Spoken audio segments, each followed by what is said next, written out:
Today's episode of the podcast is sponsored by Clean Cut Meals. Clean Cut Meals offer a professional meal prep service and have various plans to suit all different needs and levels of fitness, whether you're starting your fitness journey, prepping for a show or a shoot, or play high-level sport. Clean Cut Meals are freaking awesome. I use them for the entire preparation from Marathon to Sabla last April and have been using them ever since. They're just absolutely killer for saving time. Their food is awesome and tasty. I've completely gone off script, but I love the service they provide, and there's someone I'm going to be using for a long time in the future. The guys deliver nationally, so no matter where you are in the country, they can deliver. If you want to get on board and spend the time that you save shopping, prepping, cooking, and cleaning on the other things that you love, just visit www.cleancutmeals.ie to make an order, or if you have any questions, drop the guys an email, info@cleancutmeals.ie. I'm pretty sure that is on the website cleancutmeals.ie as well, so you can just put them into Google, search them. The links are on my social medias. The guys are absolutely awesome. Also, you can use the code BKF at the checkout to get 20% off your first order. Definitely recommend checking them out, guys. Not too many meal prep services that I can recommend to put my name to, so cannot recommend Clean Cut Meals enough. So BKF at the checkout, 20% off your first order. Regardless, go check them out on www.cleancutmeals.ie. And now ready for today's episode. I hope you enjoy it. You're listening to the Brian Keane Fitness Podcast, where Irish fitness entrepreneur Brian Keane answers your questions and interviews leaders in the world of fitness, health, mindset, and natural wellness. Come join the fun. Hey everybody, welcome to another episode of the Brian Keane Fitness Podcast, where we talk everything fitness, nutrition, and mindset to help you with your goals. Today's episode is a Q&A, so I've pulled these questions from Instagram and some from my website, briankeenfitness.com. I know a lot of you are reading the blog or are signed up to the newsletter on my website, and you've seen in the context section there is a place where you can send in questions for the podcast as well. So I hope you're all enjoying the blog. I've been pretty frequent with that, and for those of you that are more or also enjoy having something visual, and that you're getting a lot from that as well, that's briankeenfitness.com/blog, or you can just go to the website and you'll see it. So first question today comes in from Anya Kinney. What way do you calculate calories and how many you should be eating? So calculating calories is a little bit of a tricky one, even though it's very, very simple and straightforward, but finding the sweet spot can take a little bit of trial and error. And it's very important to understand that there is no one size fits all, but there are a lot of good best practices that work for a majority of people, particularly when it's in alignment with your training program. So I'm going to break this into a couple of different layers, because calculating your calories is a little bit like an onion. There's a layer, and then there's another layer underneath that, and there's another layer underneath that. So first thing is understanding your basic metabolic rate, or your maintenance calories. So your maintenance calories is the amount of calories that you need to consume every day in order to stay the same weight, or to have everything working from a metabolic standpoint, a physiological standpoint, where all your hormones are functioning right, and you basically have enough food for your brain and for your body and for your vital organs. So that maintenance calories varies massively person to person. It will vary depending on genetics and metabolism. It'll vary depending on your size, on the amount of muscle mass you have, and there's a lot of other factors will play a role in determining how many calories you need to have a maintenance.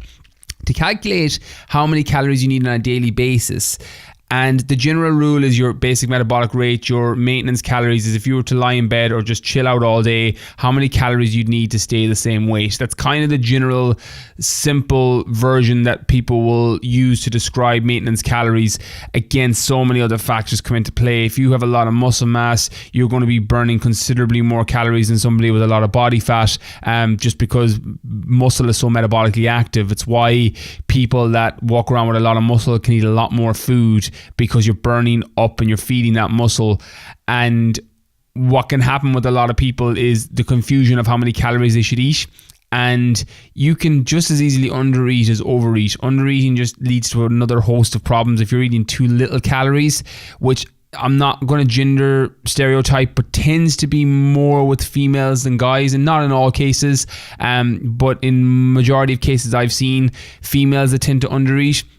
bar diets, juice diets, fad diets. Now guys do this as well, but women are a little bit more susceptible to it, just because physiologically you're a little bit more hormonally sensitive in terms of estrogen and things with your time of the month, where guys tend to be a little bit more stable in terms of just a physiological response, and hormones tend to be more balanced, so they don't get the same negative rebound as badly as a lot of girls will if they go on a sub 1,000 calorie diet where they're eating 800 calories every day.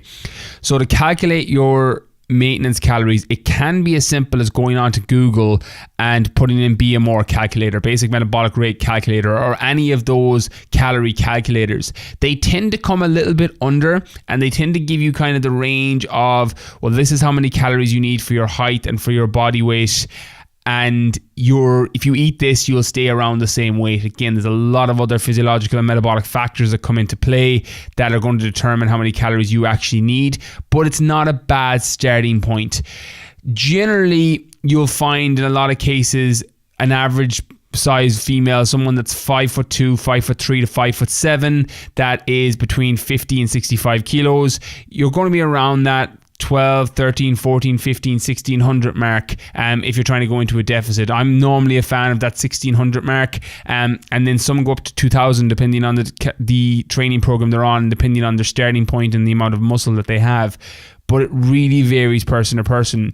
The key to calorie calculation is understanding how your lifestyle is, and then reverse engineering what training program you're doing, because if you're doing a high intensity training program, you're probably going to need more calories than the average person that's just walking every day.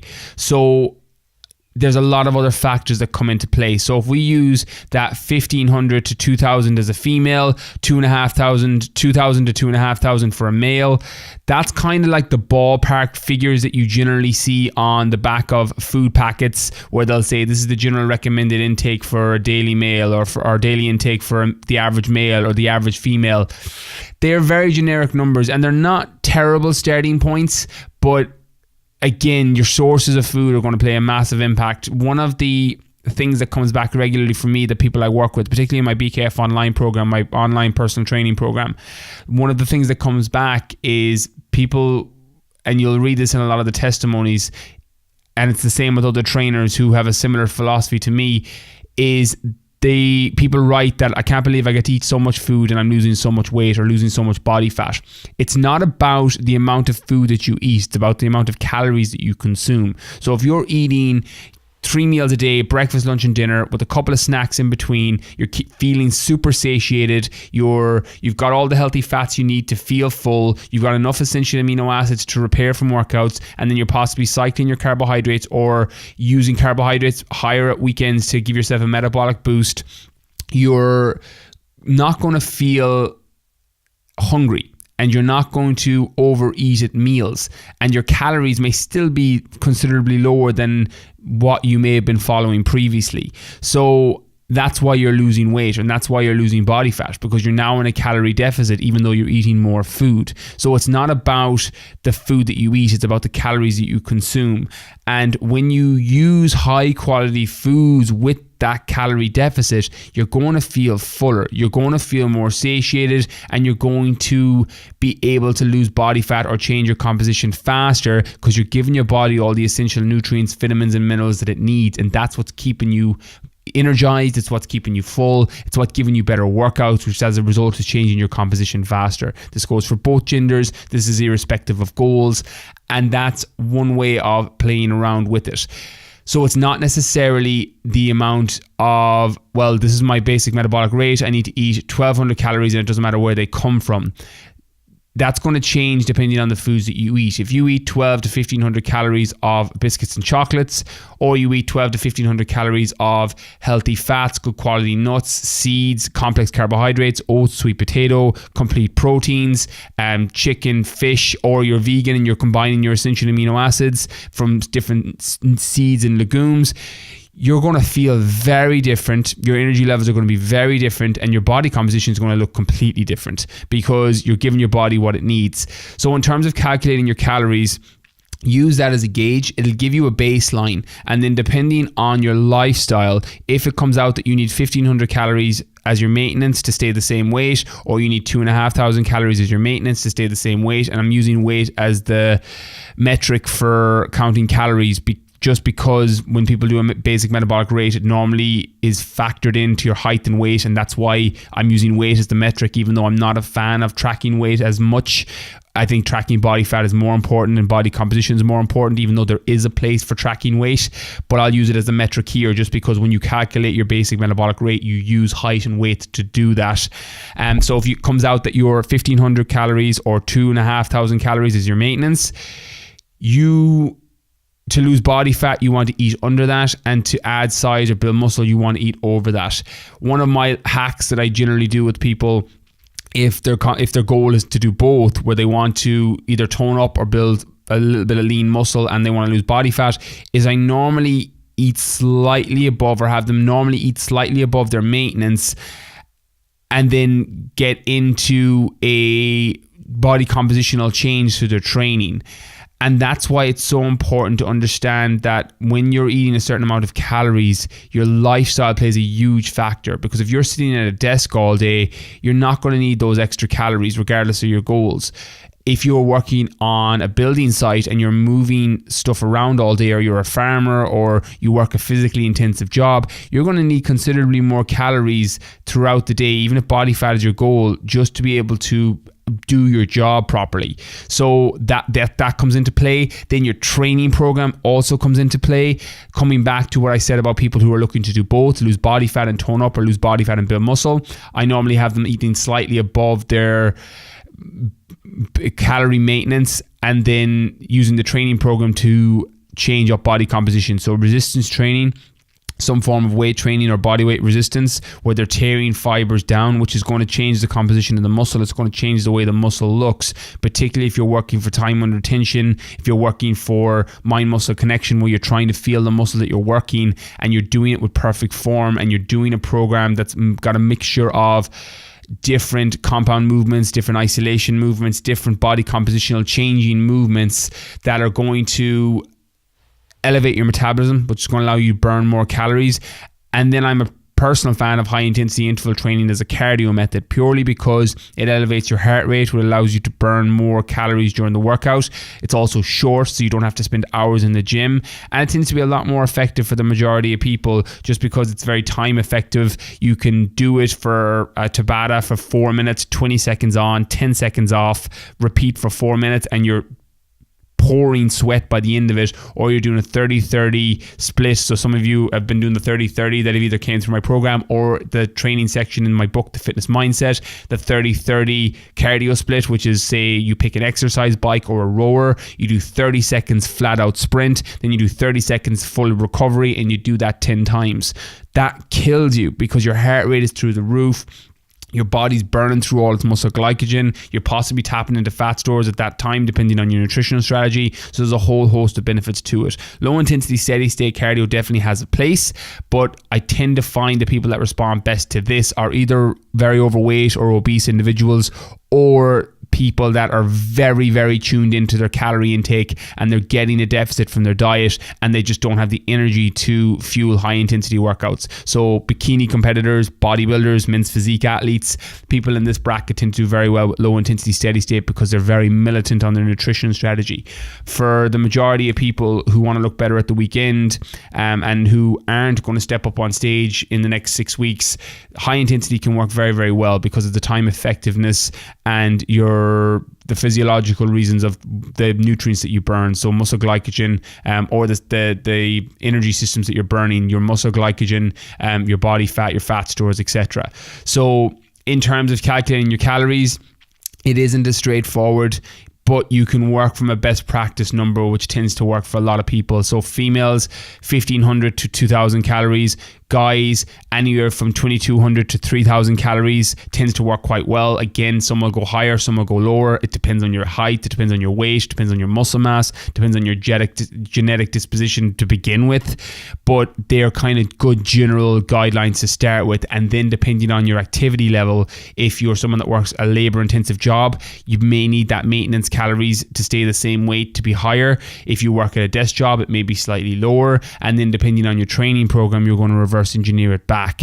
Again, I'm not going to get into fat adaptation or carb adaptation for people that are doing endurance or runners. But that gives you kind of a guide on calculating your calories. And it sounds in part more complicated than it is. The main thing to remember is if you eat too many calories, you will not lose body fat. And if you're not eating enough calories and you're starving yourself, you're going to have a whole lot of hormonal and physiological disruptions, things like leptin, ghrelin, your hunger hormones, your satiation hormones that tell you you're hungry or full. They can get down regulated. That's why you see a lot of people with juice diets rebounding out worse when they go back eating normal food, because you've down regulated these hormones that are absolutely critical for telling you that you're hungry and you're full. So there are a couple of things to keep in mind.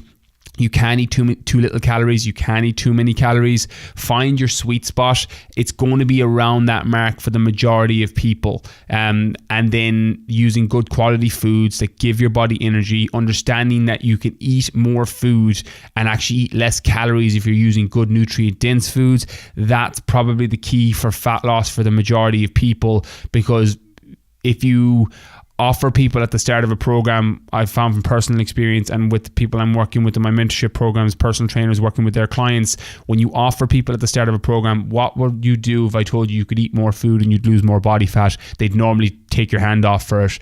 And that's 100% possible. It's what I do with my clients. It's what a lot of the trainers that are working with their clients do. And it's something that I highly recommend because it's sustainable long term. It's process over following a diet for 6 or 12 weeks that's really calorie restricted and food restricted. That will work. It will change your composition, but you're not going to be able to stick to it long term. I'm a big believer in the Buddha quote that if you can't be happy on the journey, you're not going to be happy at the destination. And that's how nutrition is.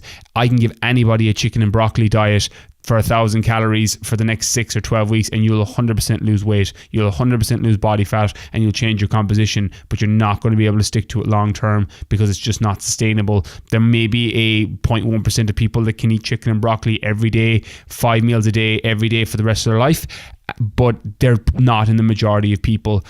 So just remember that when you're designing a nutritional strategy, or you're working with a coach, or you're working with a trainer, or you're putting together your own one from different podcasts and resources and information that you have, the key is finding something that works in alignment with your goals, where you're not under or overeating calories, that includes foods that you enjoy, that gives your body energy, and that fits into your lifestyle and schedule. That's absolutely crucial for a nutritional strategy. So I hope that helps. Okay, next question comes in from Nimni Kahan. Thoughts on slimming down chunky but muscular thighs? So I did a video on this about a year ago, and I wanted to expand it on the podcast because I don't think it's something I've talked about previously.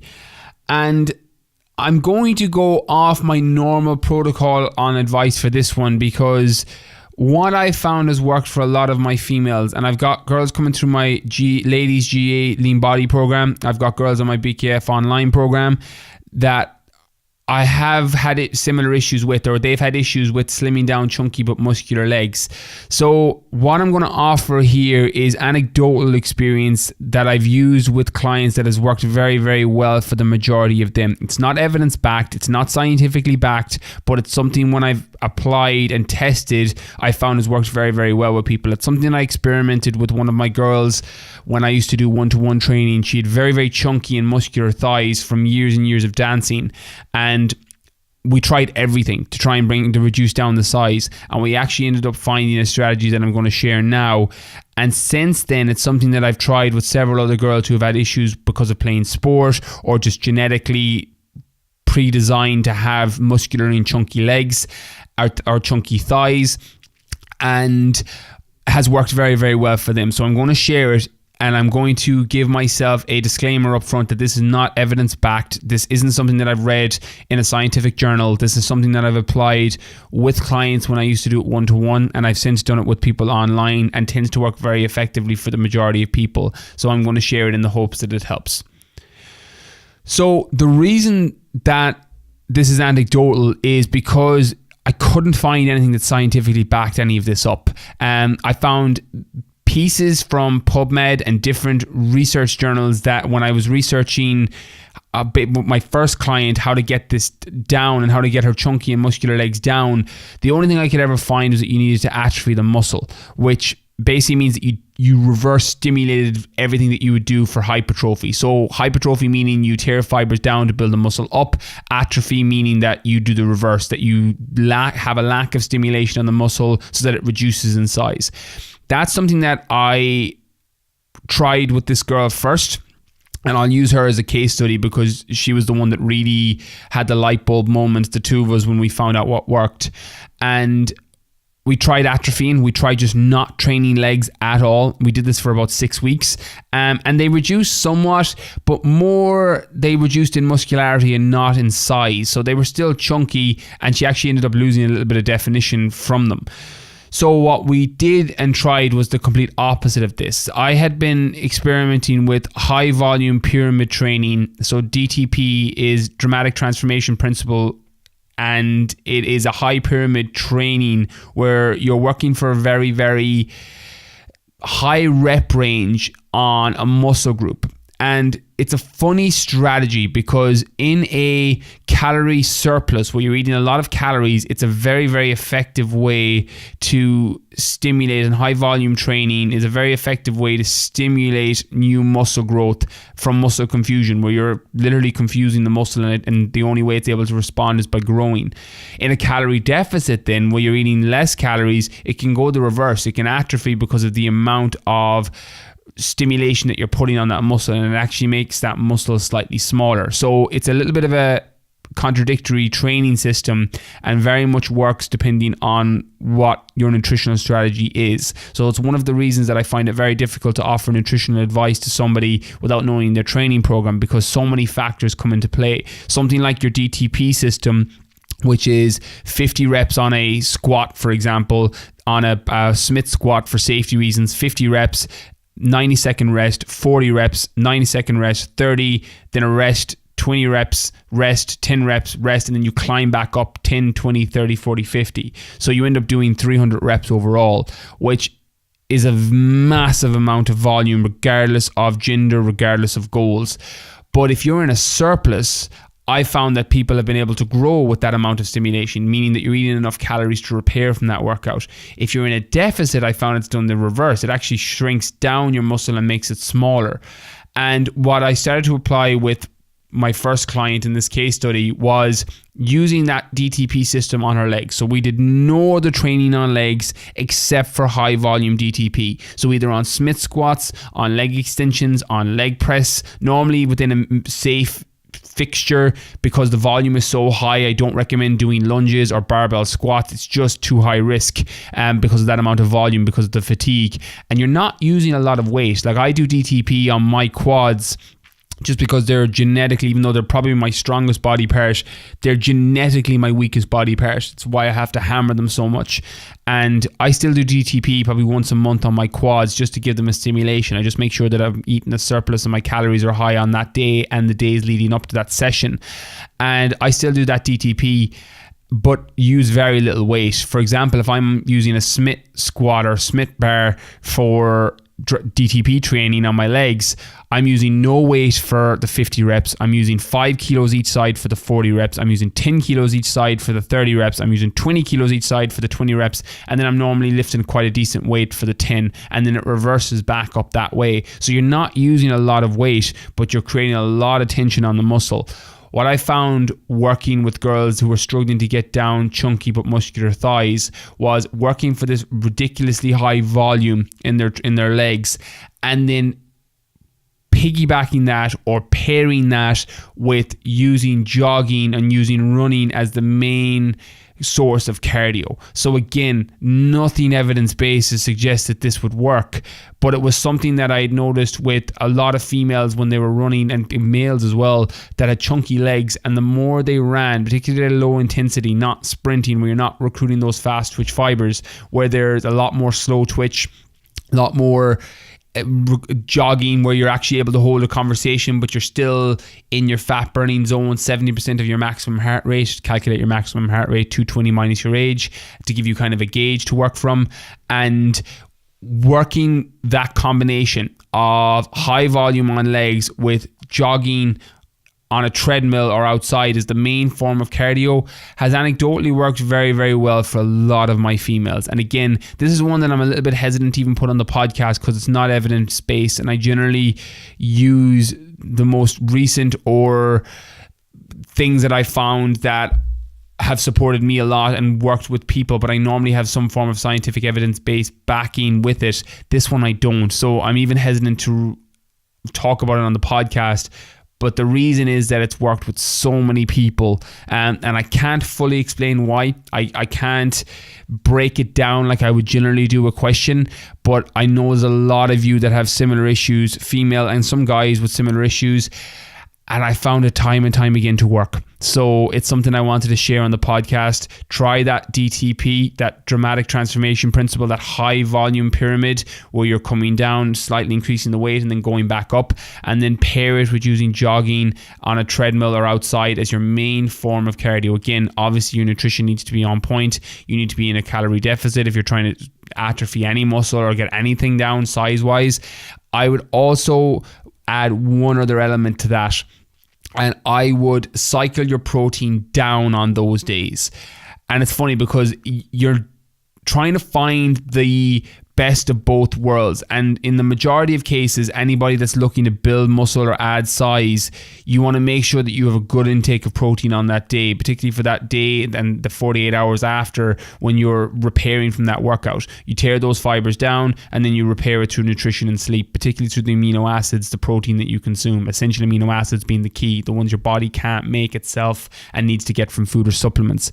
But you want to do the reverse with this when you're on your leg days. When you're trying to atrophy that muscle, I would actually do the reverse. I would scale back your protein slightly for the day, 2 days, 3 days, 48 hours after that workout so that you're still able to get some of that muscle down. So if you think of building muscle, the main thing you need to do is rest, recover, get enough nutrients, enough sleep, enough amino acids to repair. To reverse that and lose muscle, you want to do the opposite of that. You want to stop sleeping, you want to not eat well, and you want to not stimulate any fiber tears in a muscle. That doesn't necessarily work when you're still trying to hold your shape and you're just trying to slim down chunky and muscular legs, but you can still take parts of that. So the one that's controllable is the reduction of protein on those days after. So you still want to make up your calories. If you're using 1,600 calories or 2,500 calories, you still want to make your calories the same, but you're just manipulating your fats or you're manipulating your carbohydrates. That's something that can also work quite well. But I would add that in at the very end. I would add in the high volume training first, and then I would add in the jogging with it. And then if all else fails, I would have a reduction in protein for those 3 days after those workouts and trial that for 3, 4, 5, 6 weeks and see if you get a reduction in your size on your legs. That one is a little bit more evidence-based. It's very easy to reduce size on somebody by reducing the amount of amino acids they consume and protein they consume, just because if they're the building blocks of muscle, and if you're not getting the building blocks, you're not going to be able to build a muscle. So that one is a little bit more evidence-based, so it's a little bit easier to recommend, knowing that it will 100% work. But you may get negatives with it because your performance may reduce. You may be very, very sore. That's why I say to add it in as a last resort if you are not responding as fast as you want or as effectively as you want with the high volume training and using jogging as your main cardio source. So I would add that as a layer on top if you need to, but use it as a last resort. So hopefully that helps. Again, going off a little bit than I normally would with this question, but I know as a lot of people have issues with it, and I just wanted to provide the anecdotal experience of what I've done with one-to-one clients in the past, what I do with online clients now, for those that don't respond. And again, this is assuming that you've tried everything else. You've tried getting into a calorie deficit, you've tried following a slightly higher volume leg training anyways, you've tried all these other systems and you still can't get your chunky but muscular thighs down, then definitely try this, and feedback, let me know, and I hope it helps. Next question comes in from Carlos A. Figueroa, 1654. Do you recommend weekly cheat meals? So I don't call my meals cheat meals. I call them free meals. just because I don't like the negative connotation that a cheat meal has. The same reason as I don't like calling cheat food treat food. Like, you're not a dog, don't call your cheat meals treat meals. But I'm also not a huge fan of cheat meals for the reason that I think it has a really, really puts a poor association with food, and I don't think food should be looked at as, oh, this is a cheat, I'm cheating on my diet, I've been good, I've been bad. I think these are all self-talk that doesn't lend itself to long-term success through a nutritional strategy. I think a free meal where, you know, I've stuck to everything else all week and I can just have whatever I want here, free, a few drinks, a takeaway in some people's cases, even though it's not my personal choice of preference, or just whatever favorite food or meal choice that you have. So for recommended weekly cheat meals or free meals, and I'll use it interchangeably just because I know a lot of people use that as a word and as a description for their free meal or cheat meal. So I'm a fan personally for two reasons. I think if you're in a calorie deficit or a calorie restricted diet, or your carbohydrates are low during the week, a cheat meal can be very, very effective from a physiological standpoint at keeping your metabolism elevated. So what happens when you're in a calorie deficit, and I'll use that as the context first, because a lot of people that have their cheat meals normally are dieting in terms of trying to tone up, trying to lose body fat, trying to lose weight, and then they factor in their weekly cheat meal. And what can happen if you're in a calorie restricted diet, regardless of where that restriction is coming from, whether it's just calories in general or a carbohydrate restricted diet, having a weekly cheat meal can stimulate your metabolism so that it doesn't slow down. What happens when you go too low calorie for too long, or too low carbohydrate for too long, you get what's called a metabolic adaptation. It's where your body gets used to consuming that low amount of calories and those low amount of carbohydrates. And as a result, you get really good progress for the first week, 2 weeks, 3 weeks, and your body responds, and then it becomes adapted. Your body's amazing as a survival tool, or as just from evolutionary survival adaptation of adapting to a lower intake of nutrients and a lower intake of calories in general. It's what kept people alive, and you're just a evolutionary or a descendant of people who survived thousands of years ago. So the people that could survive in situations where there was a lack of food were the people that pass on their genes, and as a result we have that as a byproduct in our DNA right now. So we adapt to calorie restriction very, very quickly, which basically just means your body stops burning fat and it stops reducing weight, or it stops responding. So if you're going low calorie and you're eating, your maintenance calories is 1600 calories and you're eating 1200 calories or 1300 calories every day, you can start losing body fat, you can start changing your composition for the first few weeks, and then you just get this stall. It's called a metabolic stall, it's called a metabolic adaptation.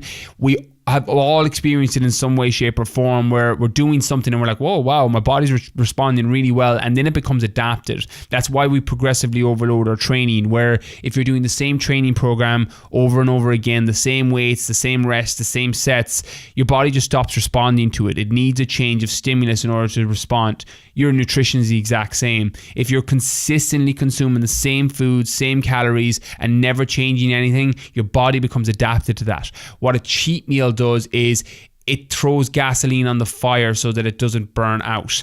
So the analogy I like to use is your metabolism is similar to a fire. If you think of the amount of calories you're burning like a fire, and as that fire starts to quench and starts to go down, that's what happens when you're starting to get metabolically adapted to your nutritional strategy or lower intake of calories.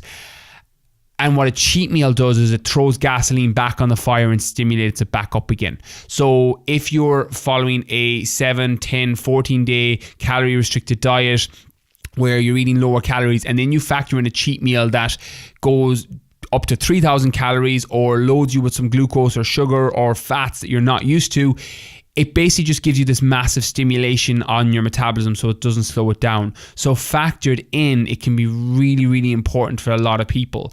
It's why I'm a fan of structured free meals because they work very well from a physiological standpoint. They also work very well from a psychological and a mental standpoint, which I'll talk on next. But from a physiological standpoint, that's why they work. They throw fuel on the fire. You don't necessarily have to get it from a cheat meal. If you're going low carbohydrate, you can get this from an increase in carbohydrates. It's called a carbohydrate refeed, where you're eating 50 to 100 grams, for example, of carbohydrate every day for 7 days, 10 days, 14 days, and then you go up to 500 grams of carbohydrates one day.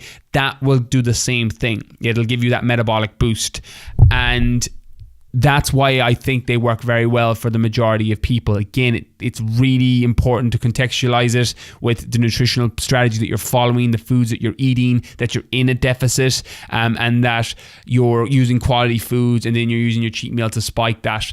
That works very, very well. It's why it has stuck as an idea in fitness circles, particularly if you watch what bikini girls do, what men's physique guys do, what bodybuilders do.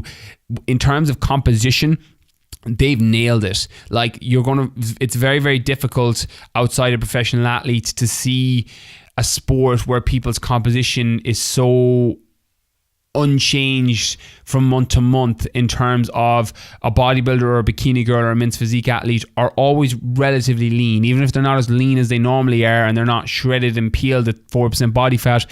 Compared to the general public, they're still walking around really lean.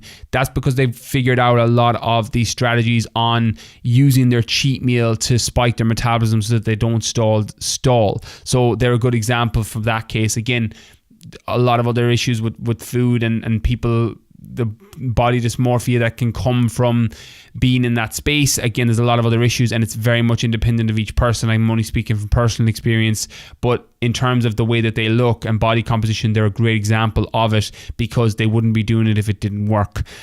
So that's what happens from a physiological standpoint. From a psychological standpoint and a mental standpoint, I'm an even bigger fan of cheat meals or free meals. I think, and I've spoke about this at the start of the podcast, that the best nutritional strategy you will follow is one that fits into your lifestyle, that fits into your schedule, that's in alignment with your goals, and includes foods that you enjoy. When you're following a diet that's too calorie restricted or too carbohydrate restricted, again, the context is key. Some people are very fat adapted and don't need a lot of carbohydrates. But if you're unintentionally carbohydrate restricted because you think that's what you're supposed to do, quote unquote, think that's what you're supposed to do, or you're just being very restricted on your nutrition and food choices in general, you're probably not going to be able to stick to that long term, purely for the reason that the sustainability aspect from nutritional comes from enjoying what you're doing and comes from having a process and a system in place that suits your lifestyle. And when you're too restricted for too long, it makes it very, very difficult to sustain that.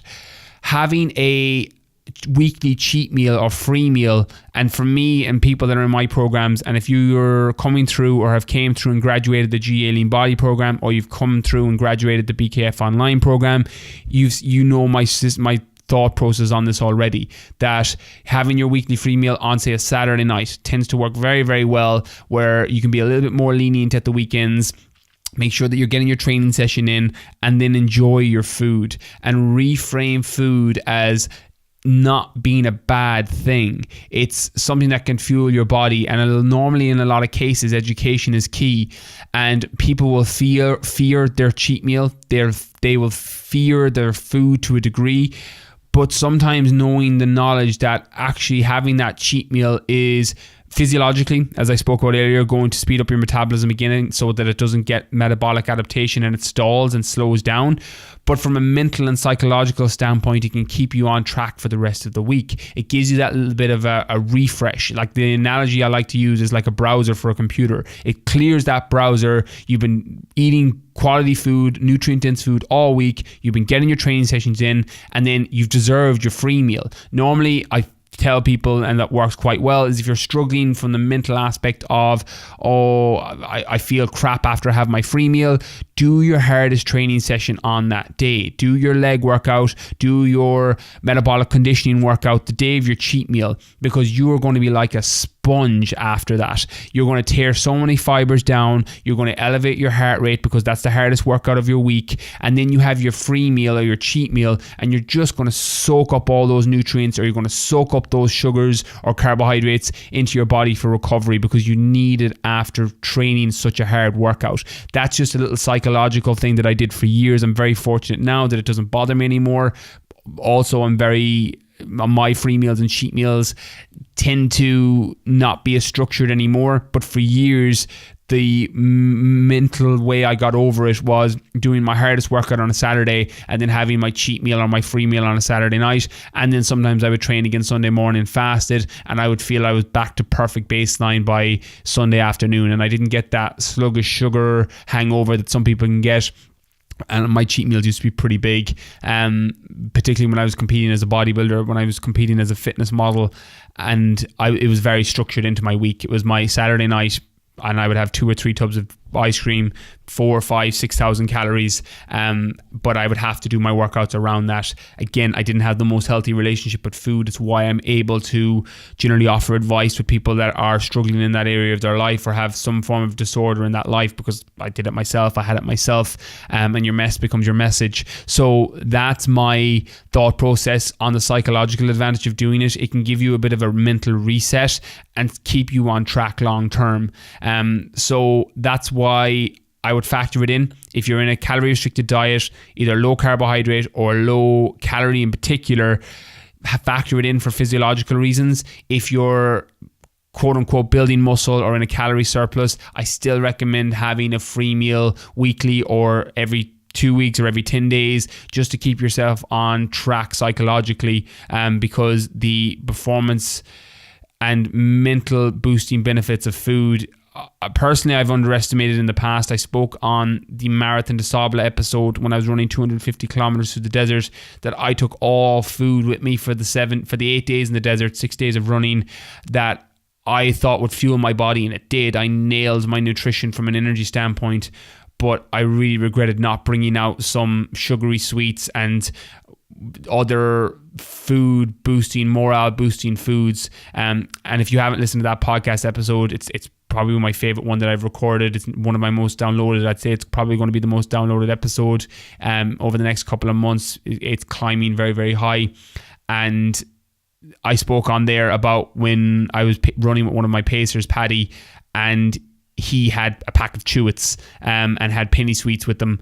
And after running 60 kilometers on the long day, he broke out a pack of sweets. And the morale boosting effect of food, I had underestimated until that moment in time. So it really reaffirmed even my thought process on the psychological benefits of having free meals or cheat meals, even if you're bulking up, even if you're trying to build muscle, even if you're in a calorie surplus, because it can give you a mental refresh and can help you train harder that following week, and also means your metabolism won't slow down, and it means that you'll be a lot more psychologically strong going into the following week, and you can repeat it long term. I'm process over everything. If you can repeat that long term and sustain it long term, and it's something that fits into your lifestyle and schedule, and a lot of people can eat good quality foods and keep their energy levels high, and then have a free meal once or twice a week, and then doing a training program that's in alignment with that works towards your goals, you can sustain that long term. You can do that for 6 weeks, you can do that for 12 weeks, you can do that for 6 months, you can do that for 12 months. It's sustainable long term. It's not a drink this bar or drink this juice or eat this bar 3 times a day, or eat chicken and broccoli 5 times a day for the next 12 weeks and do 6 hours of cardio every day. It's not extreme stuff that you can't stick to. So it's why I'm a fan of it so much, because I think you can build it into your lifestyle. I think you can build it into your schedule. I think you can put it in alignment with your goals, and I think you'll be able to stick to it long term. Okay, next question. This wasn't the original question I was going to put into the podcast, but because I think it piggybacks quite well off what I've spoken about even in the cheat meal, I wanted to add it in here. So I have a quick question. Do you have any tips on food anxiety? I'm 23 and really want to go out and enjoy myself while staying healthy. But whenever my friends ask me to go out for drinks, all I can think about is calories and usually end up not going as I'm too anxious about losing my progress. I love health and fitness, but I'm really scared I'm in too deep and it's preventing me from living my life in my 20s. Any advice? Thanks a million. I'm not going to name the girl's name. Just she hasn't specified, but I'm not going to name her name. So this is something I've had personal experience with. And it's funny because when we think of food anxiety or eating disorders or body issue complex, we tend to label it with females faster than guys. But guys live this too. I lived this in my early 20s as well. And particularly now in the social media age, the comparison is the thief of joy. Compare and despair, constantly looking through Instagram or social media, comparing ourselves to other people, what they have, how they look. It's massively on the rise for guys as well. So I'm going to answer this question for both genders, because even though I know it will land with a lot of females, it's probably going to land with a couple of guys as well. The thing with food anxiety, and I'm not going to use the word eating disorder because it's got such a negative connotation, because when we think eating disorder, we think anorexia, we think bulimia, and eating disorder is just a disorder of eating. It's again, can be reframed in food anxiety, but they're similar in the sense that anything that's minimizing your quality of life that is related to food is some form of eating disorder. Again, that's again a very relative term, because eating disorder to one person is extreme anorexia where somebody's been hospitalized. Eating disorder to somebody else is someone that tracks their calories in MyFitnessPal. It's so relative. So I'm not a fan of general eating disorder. I'm not a fan of food anxiety, but I just wanted to kind of talk on that first, because I'll read this question and some people's mind will jump to, oh, that girl has an eating disorder.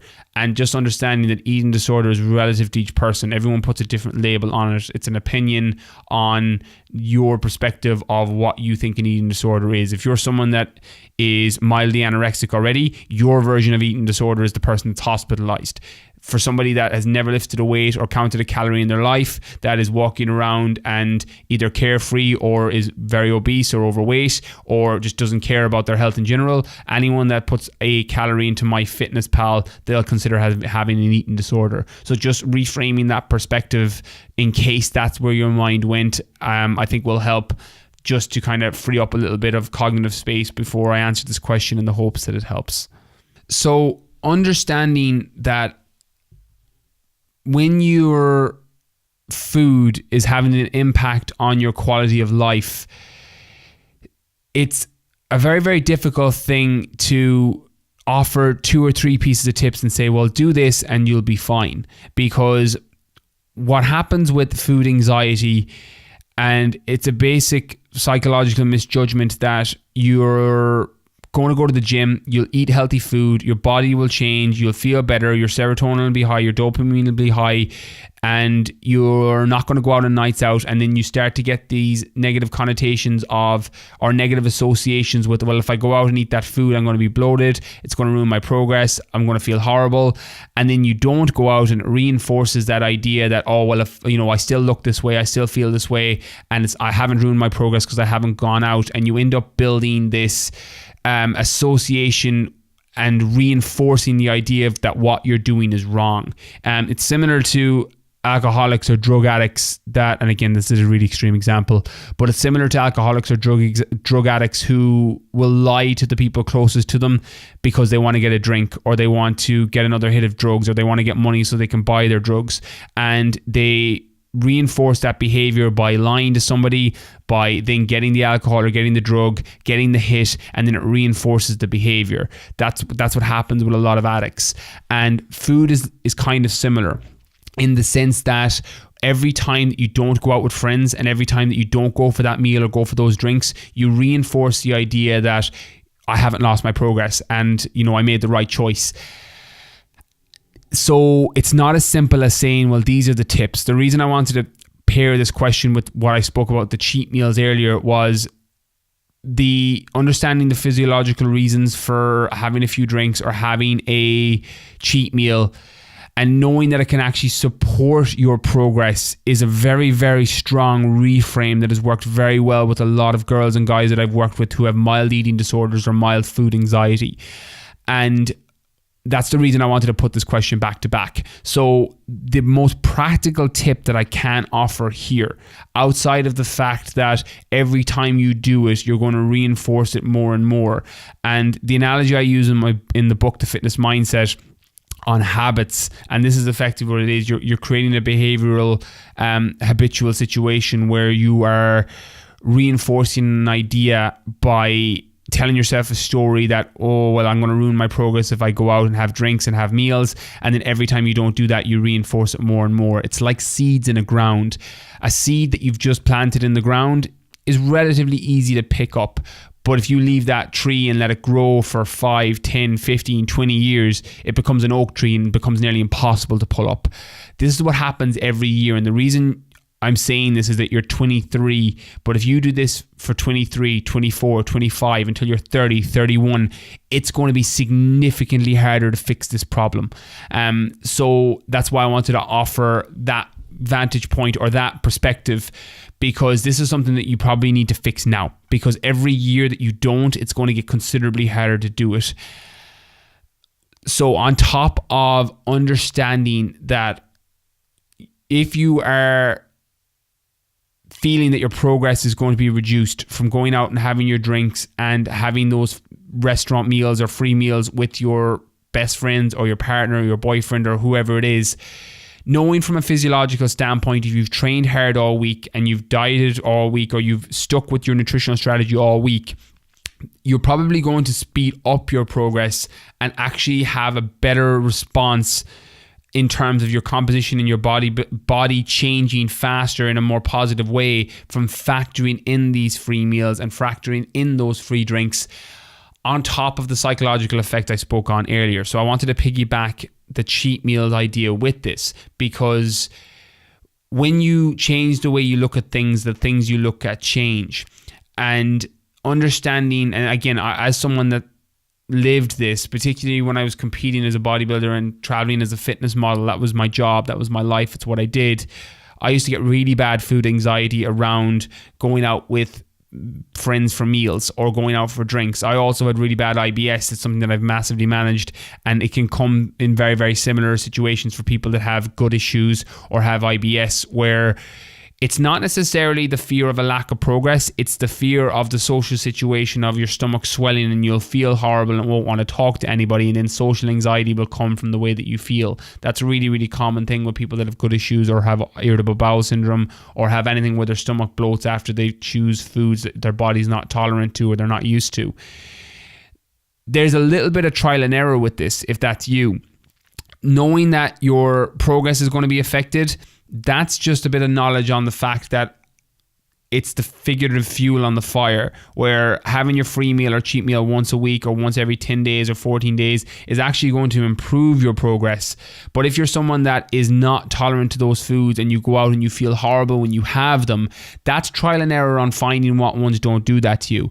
I haven't eaten gluten in 17 years, so I can't go for a free meal or a cheat meal and have, a sandwich. I know it's going to swell my stomach. I know I'm going to feel horrible. And I'm going to lose a whole day because it's going to put me curled up on a couch or curled up in a bed for 24 hours. I know that's what's going to happen to me. So I avoid those foods. But I can go out and have ice cream. I go for ice cream nearly every week with my daughter. You can do that. I can go for drinks. I can go for pints of cider or vodka or wine, and it feels perfect. My body doesn't respond. My stomach doesn't swell. It doesn't bloat. And I know that I can make those choices, and they're going to have a positive effect on my physiology, on my psychology for training the following week, and that it's going to speed up my metabolism, having been very conscious of what I was eating during the week.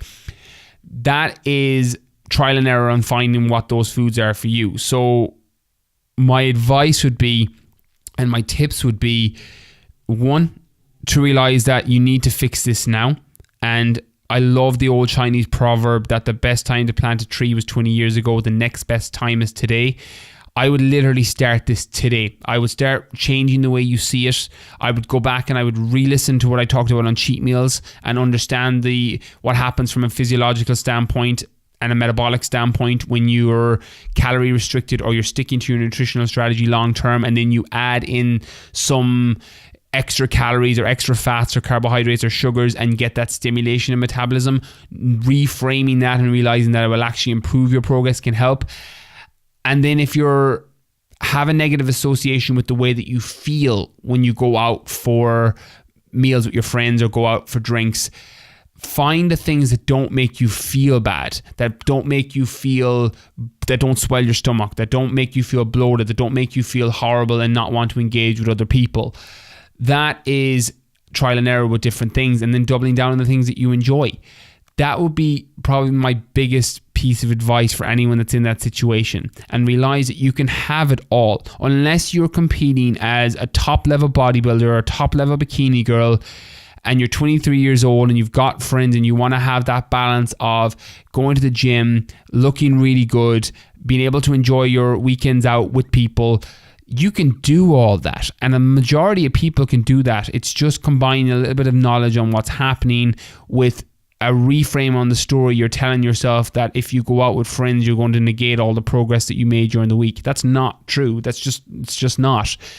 It's possibly the reverse, where going out with your friends, maybe reducing your cortisol or your stress levels, you're having a great time, you feel better, and as a result, you're giving yourself a bit of a mental detox or a mental break from training, which improves your training session that following week. I know myself, the years that I was competing as a fitness model, and I lived for training, I lived for building muscle, I lived for losing body fat. It was my job, it was how I lived when I was traveling the world as a fitness model. I had photo shoots, I had shows that I needed to compete at.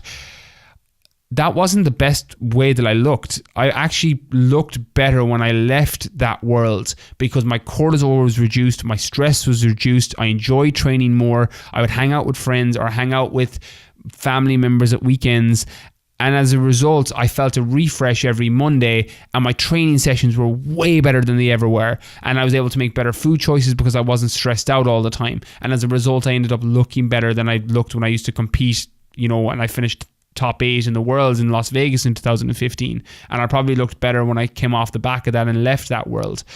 That is what can happen with a lot of people. So realize, and I'm only using myself because you're your own best example, and I hope it gives context to this, that when you reduce the stress and reduce the cortisol and get that life balance, you can actually look better and you can have it all. You just need to make a conscious choice to do it. Be strict during the week if you need to be strict. If you're of that personality type that doesn't do moderation well, and you need to calculate your calories, calculate your meals, get your training sessions in Monday to Friday or Monday to Saturday night, then do that. A little bit of self-awareness and knowing yourself comes in here.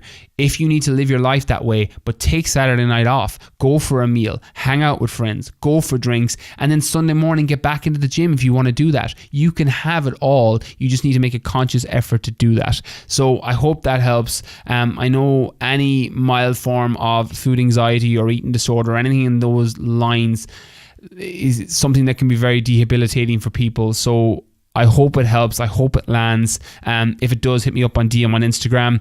Again, I haven't said your name, or if it's landed with anybody else that's in a situation, guy or girl, hit me up on Instagram, Brian Keane Fitness, and hit me up on DM and let me know if it helped. So that is the end of today's episode. I hope that last question helped. I hope the rest of the podcast helped. A lot of nutrition covered today, so I hope you enjoyed it. If you enjoyed today's episode, all I will ask, and I will love you forever, is tag me on your story on Instagram if you've been listening to today, or leave a review on iTunes, and I will love you forever. That's literally the best thing. It makes my day when I see tags on Instagram stories. I'm like, you legend. So massive thank you for listening. Catch you all next week.